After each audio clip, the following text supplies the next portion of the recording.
دعا کرتے وقت انسان کو حمد و ثنا کے ساتھ آغاز کرنا چاہیے، یعنی اللہ سبحانہ و تعالیٰ کی تعریف کرنی چاہیے، نبی صلی اللہ علیہ وسلم پر درود شریف پڑھنا چاہیے، اور اس کے بعد اپنی عرض رکھنی چاہیے.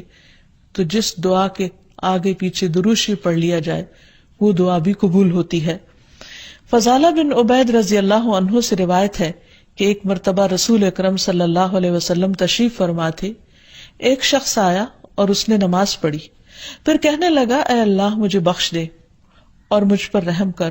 تو رسول اللہ صلی اللہ علیہ وسلم نے فرمایا اے نمازی تو نے جلدی کی، جب نماز پڑھ چکو تو بیٹھے رہو، اللہ کی اس طرح حمد و ثنا بیان کرو جیسا کہ اس کا حق ہے، پھر مجھ پر درود بھیجو، پھر اس سے دعا کرو. یعنی یہ دعا مانگنے کا ادب اور سلیقہ ہے. پھر اسی طرح یہ ہے کہ انسان کی دعاؤں کی قبولیت میں بعض اوقات اس کے گناہ حائل ہوتے ہیں، اور جب انسان استغفار کرتا ہے، توبہ کرتا ہے تو دروازے کھل جاتے ہیں. اسی لیے انسان جب دعا کرے تو اس کے ساتھ ساتھ اپنے رب سے توبہ اور استغفار کرے.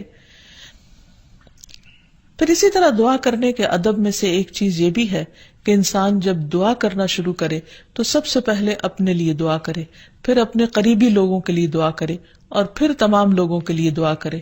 کہ بعض اوقات ہم سمجھتے ہیں ہماری دعا قبول نہیں ہوئی، اور شیطان کا کام یہ ہوتا ہے کہ وہ بندے کے دل میں مایوسی پیدا کرے. جب بھی انسان کے دل میں ایسا خیال آئے کہ اس کی دعا قبول نہیں ہوئی تو اسے ہمیشہ یاد رکھنا چاہیے کہ رسول اللہ صلی اللہ علیہ وسلم نے قبولیت دعا کے مختلف قسمیں یا طریقے بتائے ہیں. ایک تو یہ کہ جو کچھ انسان مانگتا ہے اس کو وہ مل جائے، یا پھر یہ کہ وہ تو نہ ملے لیکن اس کے برعکس اس کے بدلے میں اس کی کسی مصیبت یا مشکل کو اس سے دور کر دیا جائے یا آنے سے روک دیا جائے. تیسری صورت یہ کہ دنیا میں تو انسان کو اس دعا کے صلے میں کچھ نہ ملے، لیکن قیامت کے دن وہ تمام دعائیں اس کے اعمال نامے میں شامل کر کے اسے ان کا بہترین بدلہ یا جزا دی جائے. ایسی صورت میں جو تیسری صورت ہے، اگرچہ دنیا کے اعتبار سے ایک مشکل صورتحال ہے، لیکن قیامت کے دن بندہ جب اپنی دعاؤں کا صلہ دیکھے گا، اس عبادت کی جزا پائے گا وہاں پر، تو اس وقت تمنا کرے گا کہ اے کاش دنیا میں میری کوئی دعا بھی قبول نہ ہوتی. لیکن دعا کی قبولیت کے لیے پھر کچھ شرائط ہیں. ایک بات تو یہ اس میں جو سب سے پہلے کہ انسان کا رزق حلال ہو، کیونکہ حرام کھانا انسان کی دعاؤں کی قبولیت میں رکاوٹ کا سبب ہوتا ہے.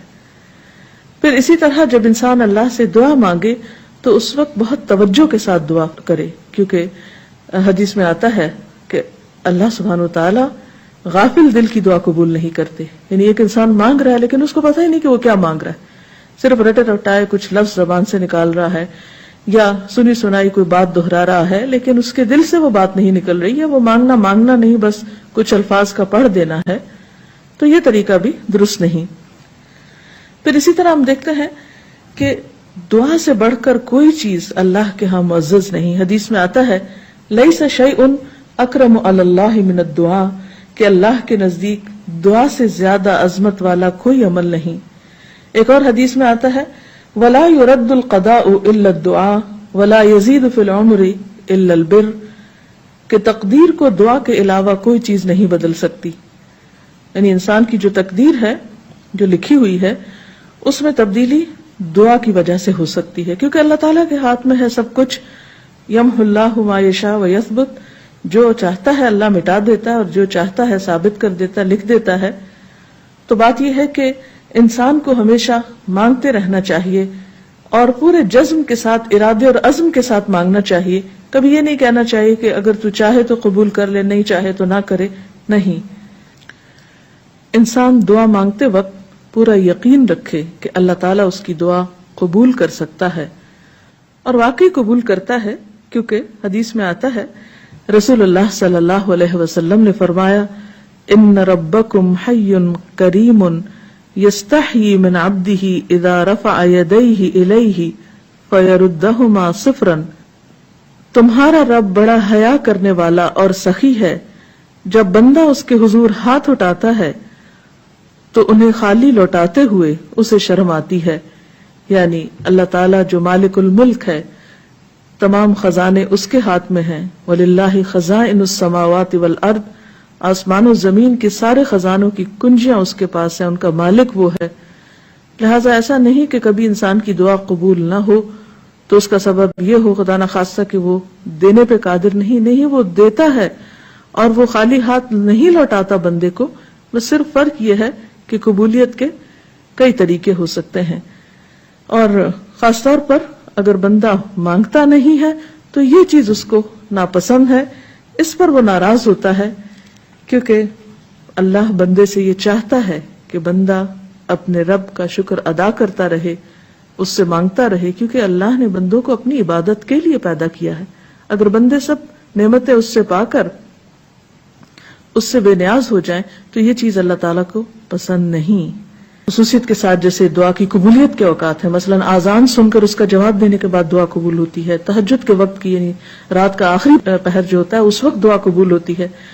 پھر اسی طرح عبادات کے بعد جیسے نماز کے بعد، قرآن پاک پڑھنے کے بعد، پھر روزہ کھلنے کے وقت، اسی طرح حج عمرے کے جو مختلف مناسک ہیں ان کی ادائیگی کے دوران، کعبۃ اللہ پر پہلی نظر پڑتے ہوئے. اس کے بہت سے ایسے مواقع کتابوں میں آپ پڑھ سکتے ہیں کہ جس میں انسان کی دعا رد نہیں ہوتی، قبول کر لی جاتی ہے. تو اس میں اگر انسان تھوڑی دیر کے لیے ارادتاً یکسوئی اختیار کرے تو انشاءاللہ اس کو فائدہ ہوگا.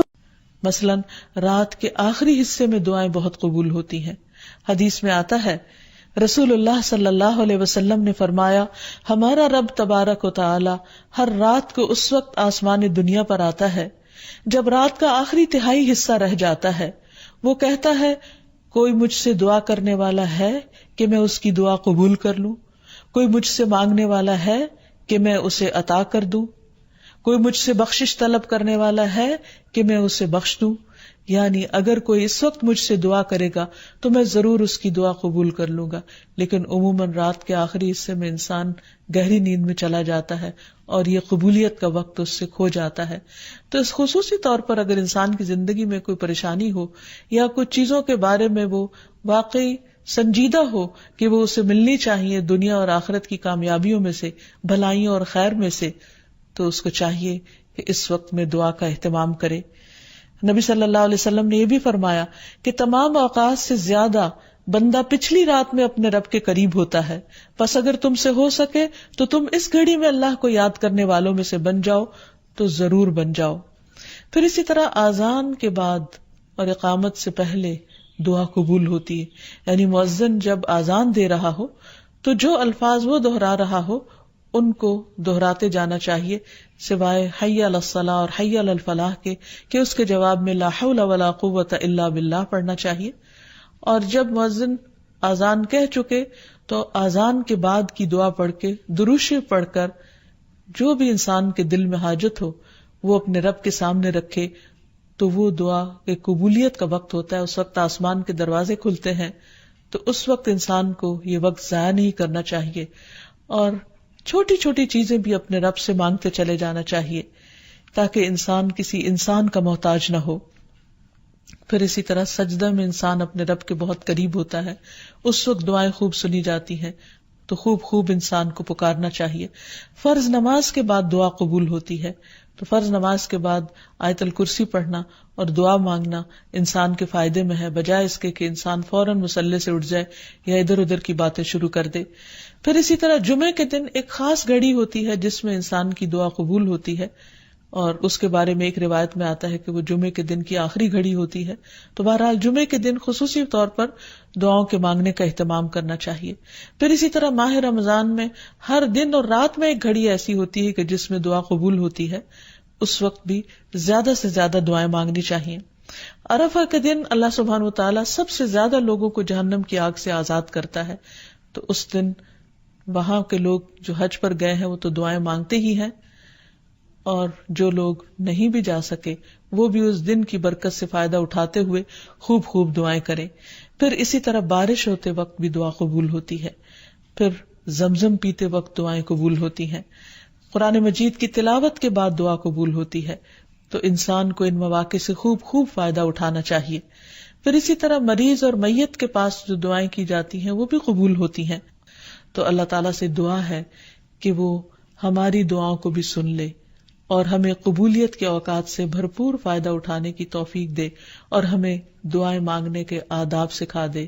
وآخر دعوانا ان الحمد للہ رب العالمین۔ السلام علیکم ورحمۃ اللہ وبرکاتہ۔